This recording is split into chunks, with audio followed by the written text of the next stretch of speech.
Are you afraid? What if the great unveiling, the moment we each stand before God, is not about doctrine, denomination, identity, or achievement, but about something far more disarmingly simple and profoundly difficult: love?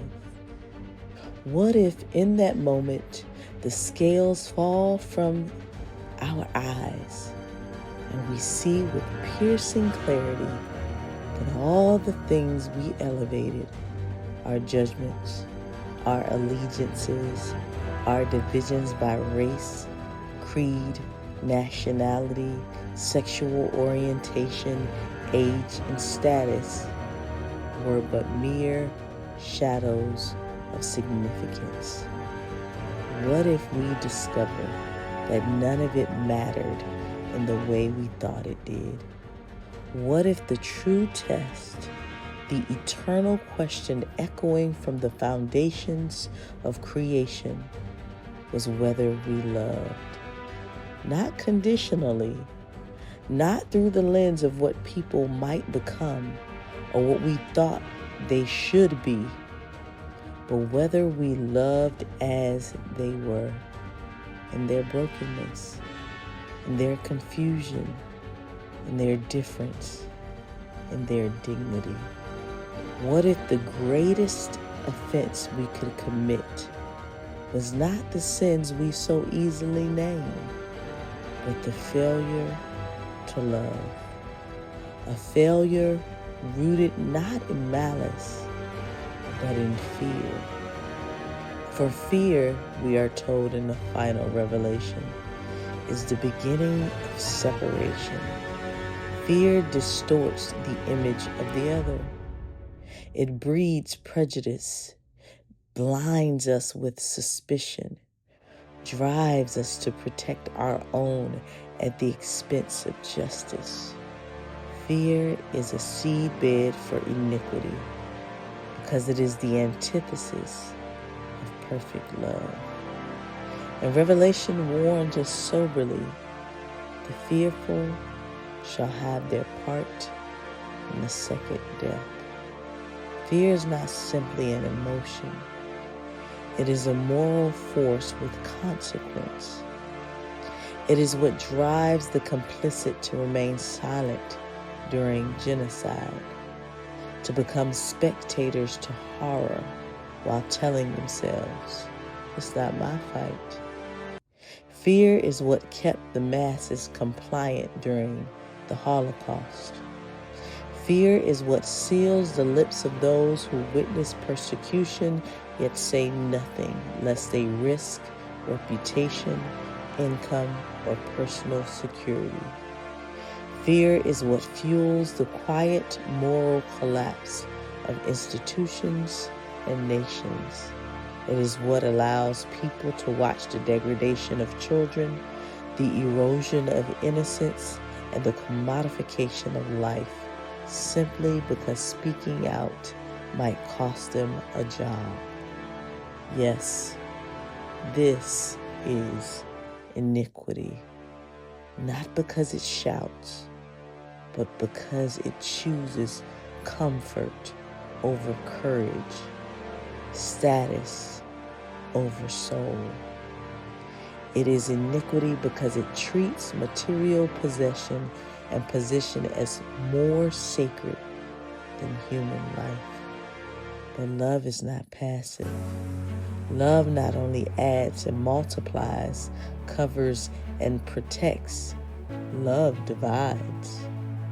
It separates the lie from the truth, the wheat from the tares, the holy from the profane. Love casts out fear, because fear causes torment, and torment is not the fruit of the Spirit, but of bondage. Love expels the fear that strangles voice, that chokes out conviction, that causes good people to do nothing while evil flourishes. Perfect love is not safe. It is not sentimental. It is a consuming fire. It comforts the wounded and confronts the wicked. It tears down illusions and resurrects what is true.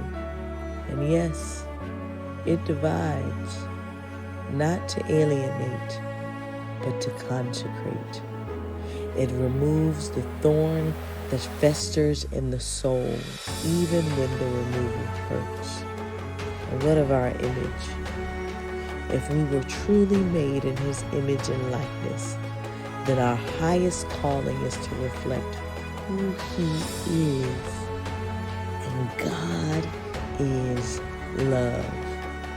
Not merely loving, not simply a giver of love, but love itself. To bear His image, then, is to become a mirror of divine love in the world. Radical, redemptive, fearless love. This is why the scripture declares, "They will know you are my disciples by your love for one another." Not by our knowledge, our rituals, or our eloquence, but by love. The distinguishing mark of true faith. Not an abstract ideal, but a lived reality. So perhaps the true currency of eternity is not influence, but faith. Not reputation, but love. Perhaps those two, faith in God and love for others, are the twin pillars upon which the soul must be weighed. So what if, when we stand before God, the only question that matters is, did you dare to love? Not the easy love, the radical love, the love that costs something, the love that risks misunderstanding, rejection, and loss, the love that sees the image of God in the face of those society despises, the love that speaks truth when silence is more profitable, the love that embraces justice even when it shakes the ground we stand on. I would not wish to stand before love itself and be found to have feared it. I would not want to be the fear that perfect love casts out. Would you? Remember to see yourself even if the world is blind. Reflect, connect, and transcend every internal and external barrier that will try to cage your voice. Remember, be cage-free.